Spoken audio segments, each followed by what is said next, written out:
Welcome to Season 3, Episode 40 of They Walk Among Us, a podcast dedicated to UK true crime.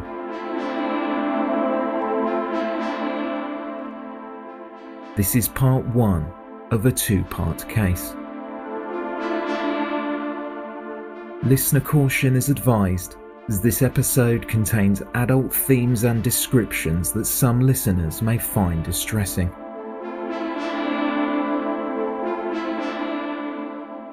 Remember to rate, review and subscribe on your favourite podcast provider.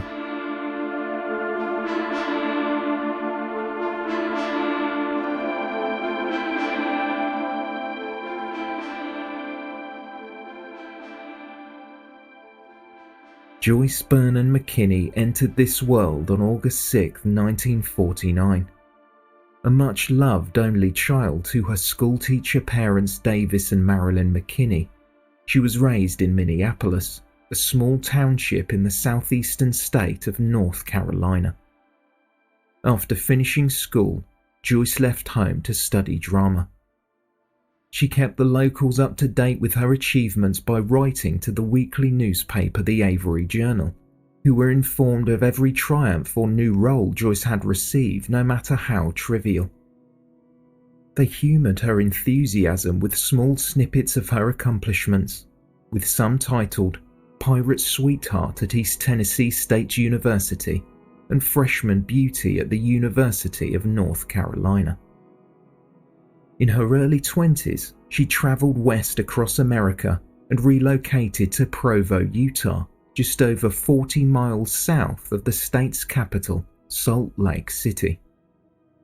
Much like the state to which it belonged, Provo had a considerable and dedicated Mormon community, with its members more formally known as the followers of the Church of Jesus Christ of Latter-day Saints. Joyce McKinney moved into student accommodation outside Brigham Young University, a learning institution supported by the Mormon Church. It was there she converted to Mormonism and was expected to follow the strict code of honor in accordance with Mormon teachings. Along with honorable and virtuous behavior, students on campus also agreed to refrain from swearing, to not consume drugs and alcohol, abide by a dress code, abstain from extramarital sex, and under no circumstances are they allowed to carry firearms. The building where Joyce stayed was owned by the Osmond family. The 1970s sibling supergroup the Osmonds also heralded from the state fame for its Great Salt Lake, and in 1973 they were at the peak of their popularity, a fact not missed by Joyce McKinney. She had Wayne Osmond, the second oldest of the siblings, in her sights. She was persistent, but he wasn't biting. His mother reportedly said that Joyce was somewhat of a problem. Her intensity had become an issue. Ron Clark, who worked for the Osmonds in their public relations team, said Joyce McKinney wanted to be close by wherever and whenever possible. Notices were put up to try and deter her from hanging around, warning the 23-year-old about loitering and trespassing. It was only when Wayne Osmond announced his engagement to another woman that Joyce McKinney finally moved on.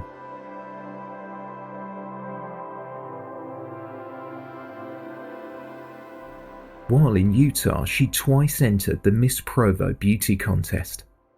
The first year she came second, the next year she ranked third. Joyce tried to register for a third year, but was banned from the competition after she became enraged when discussing her previous year's performance. Joyce felt as though she should have won. The organizer of the beauty contest said she never actually won the title, and she indicated her displeasure in very strong terms. She was a girl who set her sights on something and would go to extreme lengths to reach her objective. Joyce McKinney did indeed set her sights higher. She wanted to win Miss World. She attended classes at a modelling school in Salt Lake City, but her seemingly sweet and charming disposition would turn from night to day if she felt someone else was gaining the upper hand. When she discovered she had failed to qualify for the Miss World competition, only getting as far as Miss World Wyoming, this would result in the police being called. Joyce McKinney claimed that her roommate had stolen $300 from her.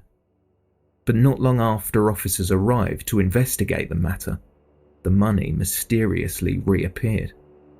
It hadn't been stolen at all. For Joyce McKinney, pageantry had run its course. She returned to Provo, and although upset her dream of being an international beauty pageant winner was now over, she was the proud owner of a new red Chevrolet Corvette sports car, a conciliatory gift from her father. In the middle of 1975, while studying for a doctoral degree in drama, Joyce McKinney met undergraduate Kirk Anderson, a 19-year-old practicing Mormon who played trombone in a band called Prodigy.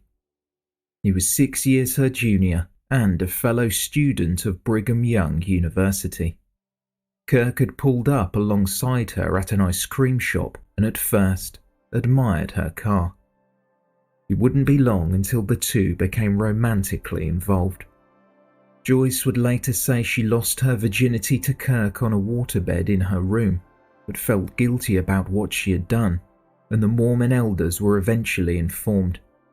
She would also claim that after the pair slept together, she fell pregnant with Kirk's baby, but suffered a miscarriage. Towards the end of that year on Christmas Day, Kirk was told he was to be sent to California. Following his indiscretion with Joyce, he was on probation with the Mormon Church and had broken off their relationship. He told her he had no intention of marrying her, but Joyce would not let Kirk go. She was angry at the elders' decision, so decided to denounce the Mormon faith. She later said she wasn't sad to leave Utah behind. "I didn't like Brigham Young University. The other girls drank, smoked and swore, and had pictures of naked men on their walls. It was so hypocritical." Still fixated, Joyce followed Kirk to California. However, her intense pursuit wasn't welcomed. Kirk had reported several instances of harassment to police back in Utah. This included being run off the road in his car, being attacked by a group of unknown assailants, and his car tires were slashed.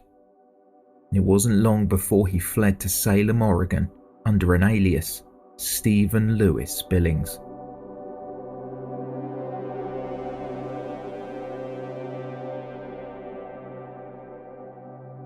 Now in California, Joyce moved to Los Angeles. She needed money to support herself and began looking for acting work. She managed to secure a role as an extra in a crowd scene, but not much else materialized. Looking further afield, she found work as a nude model. The owner of the photography business who employed Joyce's services often recalled her coming into work with 2 dogs and a cat, but said that after 2 months she came into work one day demanding her salary be doubled, which she simply couldn't afford. Joyce then branched out, finding her own work by placing a regular advert in a Los Angeles newspaper with the heading, "Job Wanted. Gorgeous former Miss USA contestant desires work. Beauty, brains and talent. PhD in drama and film, model, actress and state beauty queen. 38, 24, 36. A slim, sweet southern blonde. How would you like her to leisurely bathe you, lovingly blow dry and style your hair, then give you a delicious nude massage on her fur-covered waterbed for $100? Or try her fantasy room. Your fantasy is her speciality. Escort service, PR work, acting jobs, nude wrestling and modeling, erotic phone calls, TV, charm school, etc. Mail your fantasy or speciality.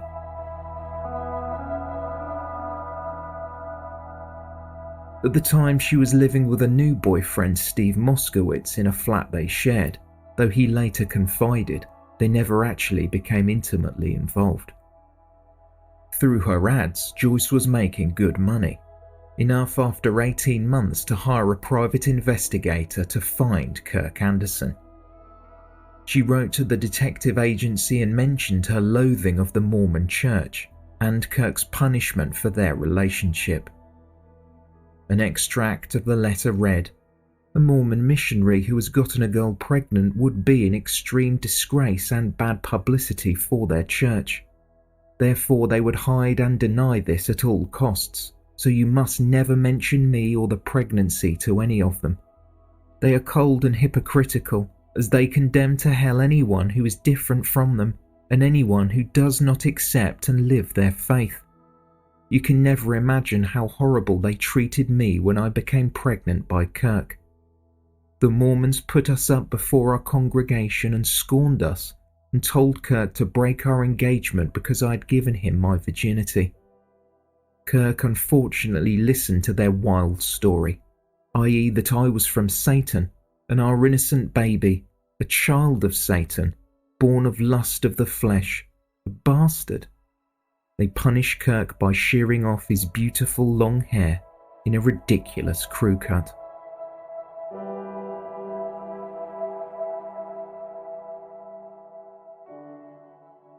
Unknown to Joyce McKinney, Kirk Anderson had since left America and flown to England for a 2-year missionary role in Ewell, Surrey, around 15 miles from the nation's capital. With his probation over, he was to be a personal assistant to the head of the church. Through her private investigator, Joyce discovered this fact, and along with her friend Keith May, a 24-year-old trainee architect, they were going to follow Kirk to England and, in their minds, rescue him from the Mormon church. Using an alias to travel with, Joyce also hired a bodyguard and a pilot, Jackson Shaw, to take them overseas. The bodyguard, Gil Parker, was one of 2 potential bodyguards Joyce had recruited from Gold's Gym in Los Angeles. The first dropped out even before he stepped foot on the plane. The second, Gil Parker, got spooked, and he wanted nothing more to do with Joyce when it was revealed she was traveling with listening devices hidden in a radio. It would also be reported later that even Kirk Anderson's grandmother's telephone had been tapped. Maybe this rescue mission wasn't what it appeared to be, and Gil Parker clearly knew it.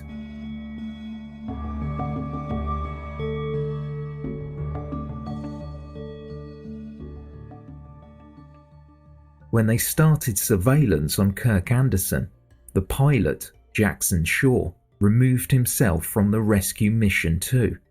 Kirk didn't seem to be held captive or brainwashed from where he was standing. Now only 2 remained, Joyce McKinney and Keith May.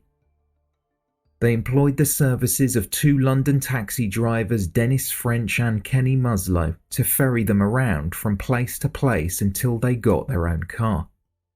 Joyce's paranoia about being seen by one of the Mormon elders was such that she wanted a separate car for each journey. The taxi drivers later admitted to charging McKinney and May way over the odds, as soon as they realised she was carrying armfuls of cash in her handbag.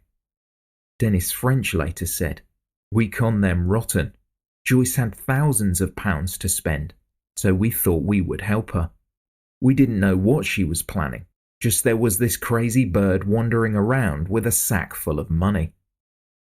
One of the 2 drivers had an Austin Westminster which they were willing to sell to Joyce, and cost a paltry £75. She had such enthusiasm for the vehicle, the taxi driver jacked up the price to £275. The next day the group went shopping in London, and Joyce picked up a stereo with a tape deck from Crouch End, some lingerie, a see-through nightie, and a love potion. Dennis French said the last stop on their trip was to a hardware store, Keith May purchased some padlocks in various sizes and 2 thick chains, one of which was at least 4 feet in length and another 2 feet longer. The purchase seemed unusual to the shopkeeper, who reportedly quipped, "Blimey, what are you locking up tonight? The crown jewels." Taxi driver Dennis French claimed he wasn't aware of what would happen next, but Joyce did express the desire to become pregnant with Kirk Anderson's child.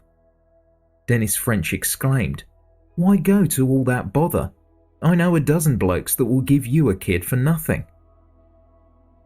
The next day, despite the easy money, the cabbies parted ways with Keith May and Joyce McKinney, who were continuing with their rescue attempt.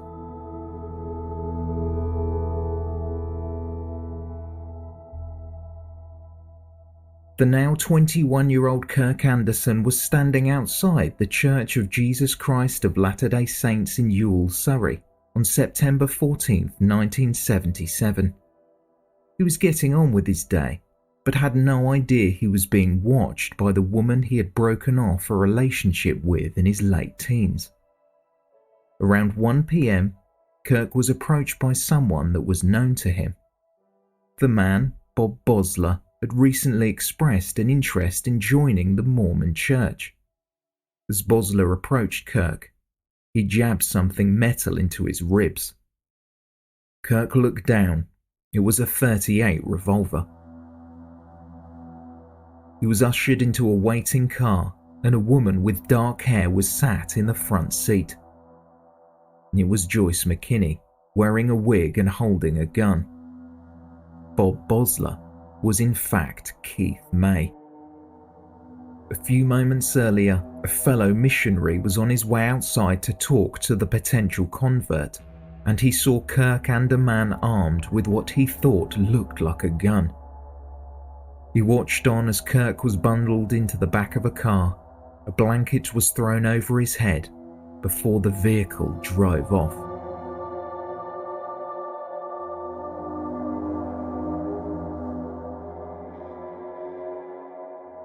For 5 hours, Kirk Anderson was held at gunpoint in the back of the car until his captors reached their destination, a cottage in Lower Halstock Oakhampton in West Devon. Threatened with chloroform, he was forced out of the car and then marched into one of the bedrooms. Kirk had no idea where he was or what was going to happen to him. He was told he was taken there so he and Joyce could sort everything out. Joyce told him she still loved him and wanted to marry him.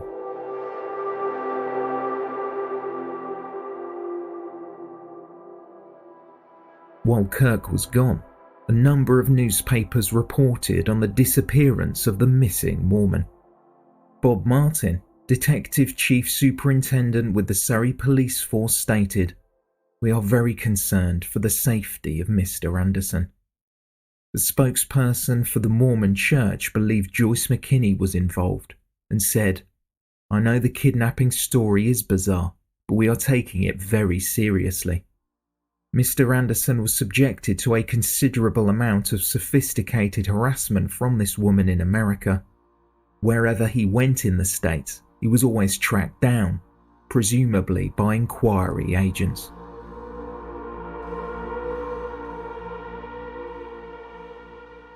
Later that night at the cottage, Joyce McKinney had lit a roaring wood fire and put on some soothing music. That same song had played 2 years earlier when she had first slept with Kirk Anderson. She came into the bedroom in lingerie and laid on the bed beside Kirk. He asked her for a back rub. She obliged. But when Kirk felt uncomfortable and didn't wish things to go any further, this is when the situation took a drastic turn for the worse. Joyce left the room and returned with Keith May, who came in with a bag full of ties and chains. At gunpoint, Kirk was tied spread eagle to the bed. He was defenseless and completely unaware that the guns his captors had been using were replicas. After Keith left the room, Joyce tore off Kirk's temple garments, underwear worn by a Mormon as a symbolic protection against the evils of the world. She forcefully performed fellatio and then got on top of him. Joyce hoped intercourse would result in a pregnancy.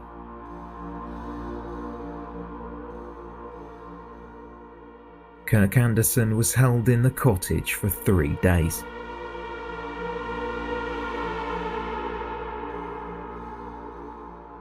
What was said exactly isn't known. However, Kirk Anderson tried to convince his captors that he was a willing participant and was friendly and calm throughout his abduction. He told McKinney and May that he really should return to the church to let them know he was renouncing his faith after what he had done. His plan worked. He was driven to central London and set free. Kirk Anderson immediately contacted the authorities.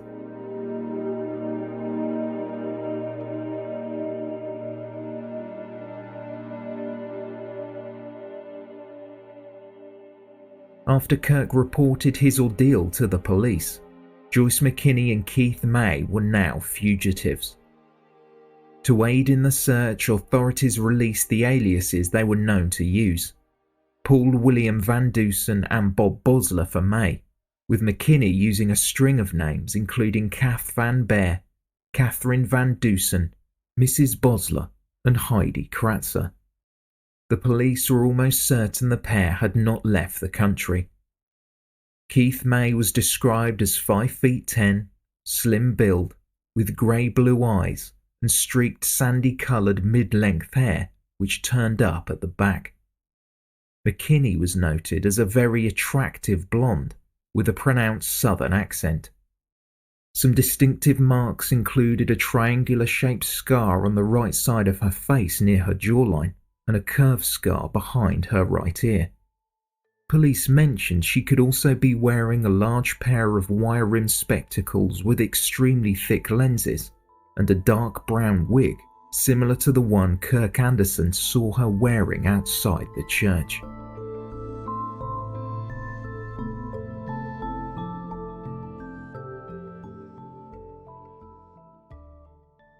On the afternoon of September 19, 1977, Joyce McKinney and Keith May were pulled over in a red Vauxhall Victor by police at a roadblock on the A30 at Crockenwell in West Devon.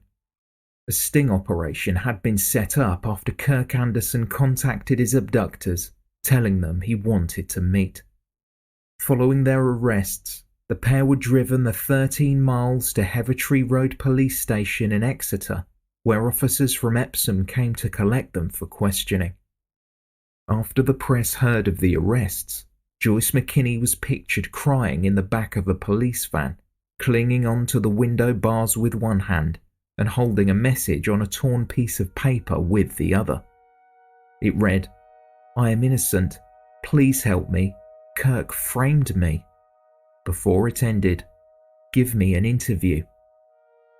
Joyce was again photographed being transported in a police vehicle, holding a second note that read, "Kirk left with me willingly." Willingly was written in capitals and underlined. He fears excommunication for leaving his mission and made up this rape story.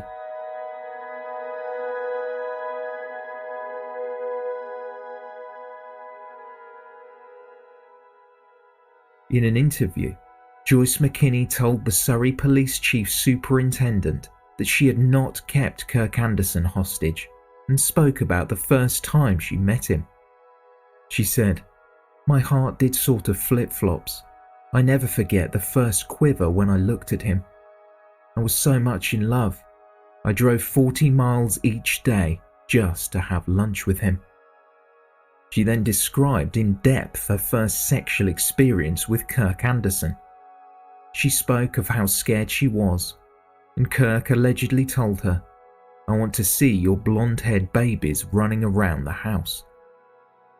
Joyce would go on to claim that after they had slept together, Kirk started acting strange, like he was going into a trance, then he left, and I was hurt. He said I was not worthy of him. I was getting panicky, she said. Upon finding out about the illegitimate pregnancy, she insisted a bishop in the Mormon church advised her to get an abortion. She refused, but said she miscarried when she was attacked in the street. Joyce then went on to describe the events that unfolded in the cottage in Devon.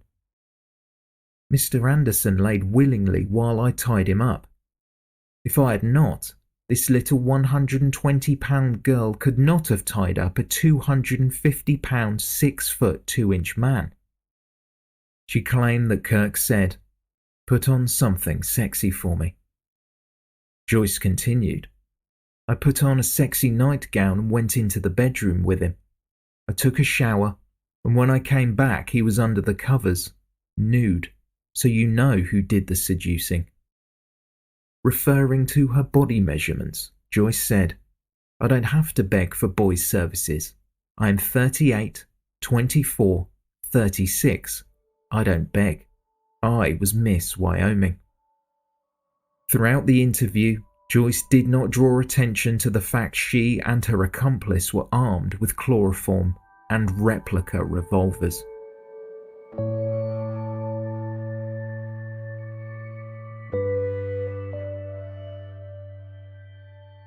Both Joyce McKinney and Keith May were charged with kidnapping, assault, and possessing imitation firearms and chloroform.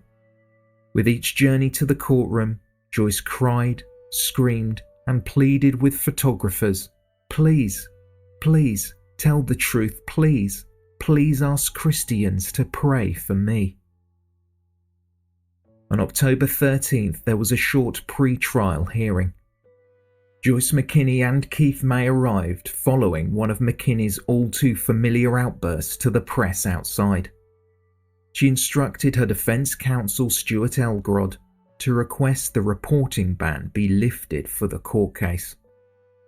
Joyce was now a 70s tabloid sensation.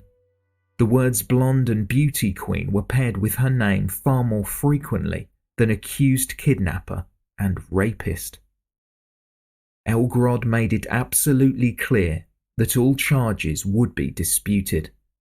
He said, passion was the motive, not the classic kidnapping for a ransom. He then claimed the kidnap allegations were a culmination of an infatuation for Kirk Anderson.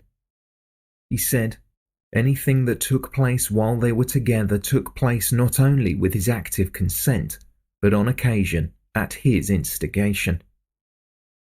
Elgrod put forward a request for bail. "I have raised the spectre of passion, and now I raise the spectre of compassion," he said. "I very much fear that continued incarceration would have the greatest personal effect on Miss McKinney." Detective Chief Superintendent Bill Hucklesby voiced his concern the defendants would abscond as they entered the country using false passports. He said, "The offences charged involve violence, the use of leg shackles, handcuffs, imitation firearms, and a mixture of ether and chloroform which Miss McKinney has indicated in a statement to police that she intended to use in the kidnap of Kirk Anderson. We have evidence that she has suicidal tendencies, and it is for her own protection that I ask she be remanded in custody." Bail was denied. A week later, the pair were again in court. This time, Joyce was represented by solicitor Anthony Edwards, who spoke about her and said, "She was converted to the Mormon faith but became disillusioned.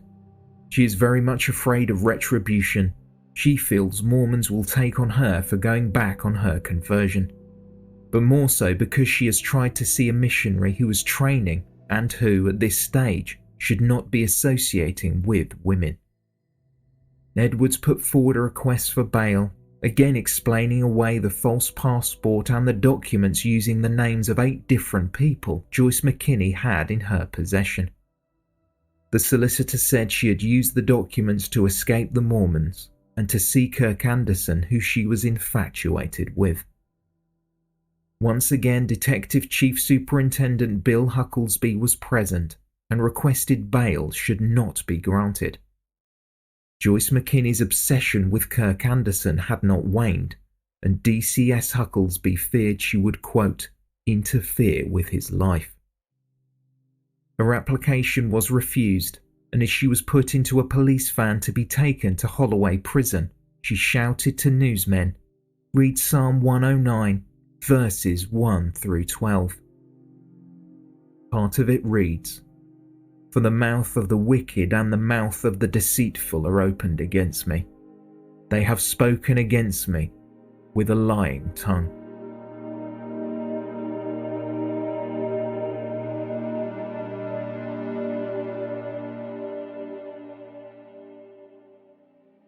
A committal hearing was held in late November to decide if there was enough evidence to bring the case before a jury. Joyce entered the courtroom sobbing. Facing charges of kidnapping and unlawful imprisonment, Neil Dennison prosecuting read sections of Joyce McKinney's statement to Epsom magistrates describing the first night in the cottage. The prosecution argued that McKinney was a stalker whose all-consuming passion had led her to abduct Anderson and force him to have sex. It never occurred to Joyce that Kirk didn't love her until she read his police statement. A barrister for the Crown read out Anderson's submission. She grabbed my pajamas from just around my neck and tore them from my body. The chains were tight and I could not move. She proceeded to have intercourse. I did not want it to happen. I was very upset. Though there was no financial ransom, Kirk Anderson said there was a ransom of sorts. Joyce had kept him there so she could become pregnant with his child, since he wouldn't marry her. He would go on to provide 5 hours of testimony to Epsom magistrates.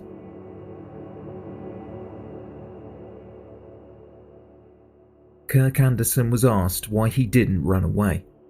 He replied, "I had made a distinct plan of how I was going to get away, but it wasn't by running away or escaping. It was by pretending to cooperate. Physically running away, I didn't have a chance." He was quizzed if he found Joyce McKinney a beautiful woman. Kirk said, "I wasn't necessarily attracted to her. It was the car I noticed first. She was driving a Corvette. She professed love and the desire to marry me, but I didn't take it very seriously."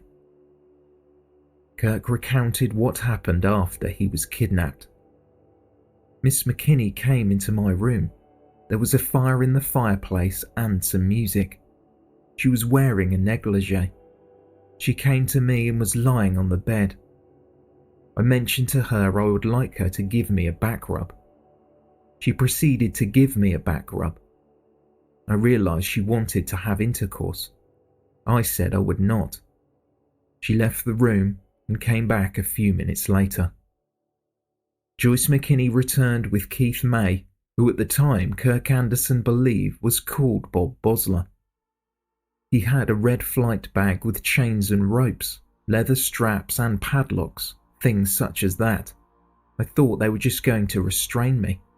They tied my left leg, then my right leg, then both hands to opposite sides of the bed. I was on my back spread-eagled. I couldn't move. She grabbed my pajamas and tore them off my body. Bosler left the room. She proceeded to have intercourse. "What was your state of mind when it did happen?" Anderson was asked. "I was very upset." "Physically, you were in the right state for intercourse?" "Yes." "What put you in that physical state?" "She had oral sex," Kirk Anderson replied. Anderson was questioned about his feelings after the assault. "I became very angry. I asked her what she wanted from me. I lost my temper to such an extent I picked her up and threw her across the bed. She said she was going to get what she wanted from me, and that was another child. She said she might have to keep me there for another month. She thought she had missed a period."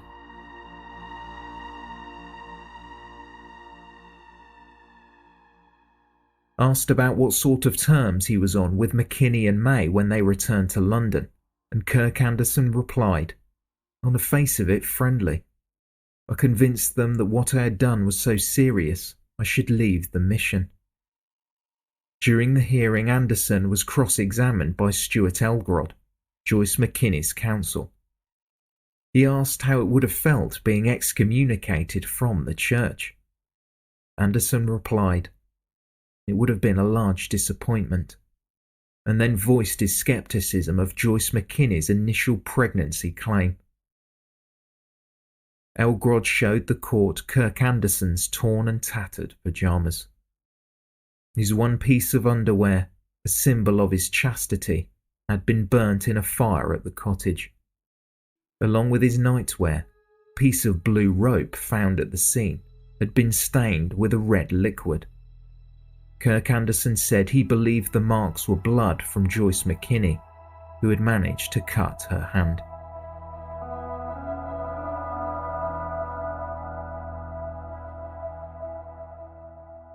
Keith May's solicitor, Robert Marshall Andrews, suggested Anderson leaving Joyce McKinney in America was due to pressure from the Mormon Church. Marshall Andrews spoke about McKinney's claims that she had been physically attacked and that she maintained it was the result of the church. The solicitor also spoke of a session McKinney claimed she had with a psychiatrist before coming to England. McKinney said the psychiatrist had suggested bondage as a way to relieve Kirk Anderson's guilt surrounding sex. It was not clear if McKinney told the professional that they were not in a relationship. Kirk Anderson said of the alleged session, "I think she said I was sexually repressed." The subject of the back rub he received on the bed came up. Anderson was questioned why he asked for one. "It was because I wanted one," he responded. Stuart Elgrod, McKinney's counsel, suggested to him that it could be seen as a highly erotic act. Anderson responded, "It could have been if I'd have wanted intercourse. My mum gives pretty good back rubs." "Was your mum a former beauty queen?" asked Elgrod. Kirk Anderson replied, "My mum could show affection by giving a back rub, but I don't have intercourse with my mum." Stuart Elgrod then turned and faced the court. He stated, "Do the facts properly support the conclusion that this was in fact a kidnapping, followed by unlawful imprisonment, followed by the pretense of cooperation to secure his release? Or is it reasonably possible that this was a rescue from the Mormon Church in order to save Anderson's face with the church and disguise the fact that he had gone willingly?"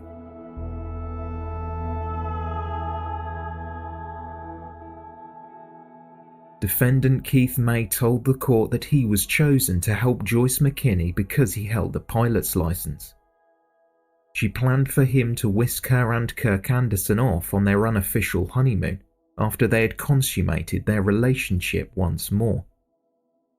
He also said that Joyce wanted the cottage where they took Kirk to be fitted with iron bars. When that wasn't possible, May went to a hardware store to obtain the chains and padlocks. According to May, Joyce McKinney was already the owner of handcuffs and leather straps from her time as a sex worker.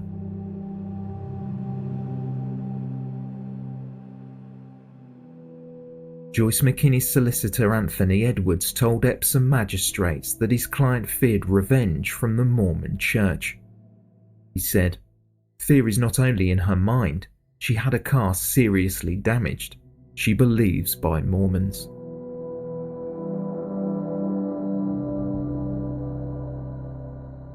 When Joyce McKinney finally sat in the dock, she told the court, "I've been trying for 3 months to get word to the outside world. I have been played up as a very wicked and perverted woman. It is not true. I would like to tell you a little bit about my background and life." Joyce talked about her life, careful to paint herself as a woman of moral virtue. She spoke of the distaste she felt for the other girls at Brigham Young University who drank and had posters of male celebrities on their walls. She said, "I didn't expect this at all. The men were wolves. I was in a state of culture shock. I prayed for a special boy who would come into my life, and that is where Kirk comes in. Furthermore, my father walked in on us, and if what the Bible says is true, Kirk owes my dad some money, 50 shekels. My father still hasn't been paid." She claimed that when Kirk Anderson first saw her in Ewell, Surrey on September 14th, he spoke the words, "Hi, pint-sized, are you going to take on the whole Mormon army?" Joyce claimed Kirk was aware the guns were fake, and she didn't use them to scare him. "They were meant to scare other people," she said. "I loved him so much that if anybody had tried to shoot him, I would have stepped in front of him and stopped the bullet. I wouldn't let anyone harm a hair on his head." She accused Kirk of simply wanting a holiday from his role as a missionary, with sex and food. She suggested many people passed by or in the vicinity of the cottage, and it was possible Kirk Anderson could have left at any point. Joyce exclaimed to the court, "Ladies and gentlemen, you are looking at the first woman in history who has been on trial for rape." Addressing those at the hearing, she then moved on to the topic of Kirk Anderson's sexual life. "Kirk was raised by a very dominant mother. He has a lot of guilt about sex because his mother has overprotected him all his life. He has to be tied up to have an orgasm. I loved Kirk so much that I would have skied down Mount Everest in the nude with a carnation up my nose." While an interesting way to end a committal hearing, the case was postponed for a week before the court reconvened. Joyce once again took to the stand and spoke to the court for an hour. "This man," she said, looking at Kirk, "has imprisoned my heart with false promises of love and marriage and a family life. He's had me cast into prison for 3 months for a kidnap he knows he set things up for." Joyce continued trying to appeal to the sympathies of the court. "My father has a bad heart, and this may be the last Christmas I spend with him. Please, please don't let Kirk imprison me any further. I want nothing more to do with him. His mother can give him his back rubs from now on, but don't let him imprison me any further." Speaking softly through tears, she said, "Let me pick up the pieces of my life." Working on behalf of Joyce McKinney, Stuart Elgrod said, "What makes Miss McKinney tick? Neither hate nor anger, nor thoughts of retribution, but a deep-seated, sincere love." Against the advice of Detective Chief Superintendent Bill Hucklesby and the rest of the police force, Joyce McKinney and Keith May were released on bail, and a trial was set for the following year. Both defendants were bound to stay in England and were ordered not to contact Kirk Anderson, go near a Mormon church, or apply for any travel documents. The bizarre story which came out at the magistrates' court was more like the plot of a soap opera than court evidence, which the press followed with glee. The two were due to face trial at the Old Bailey next month. They were accused of kidnapping a Mormon missionary, Kirk Anderson. At a preliminary hearing, Anderson had alleged that he'd been chained to a bed and forced to have sex with Miss McKinney. After their arrest, the couple were first held in custody, but later they were allowed bail under strict conditions. The case brought to light the fact that a woman could not be charged with rape. An MP and barrister, John Lee, asked for reform, saying, "There's no doubt that a woman can rape a male, particularly a youngster. If a man had been the predator, a charge of rape would have ensued."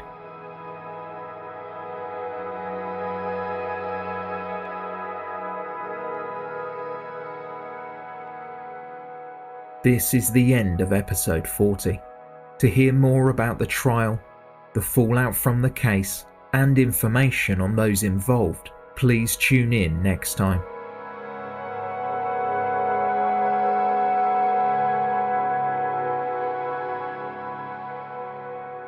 Thank you for listening, and special thanks to our Patreon supporters.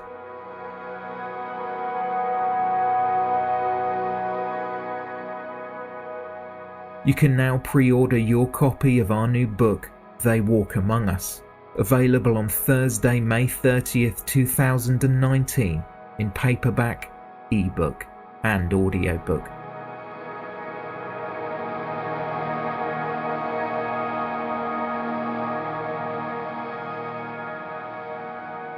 For more information, please visit theywalkamonguspodcast.com.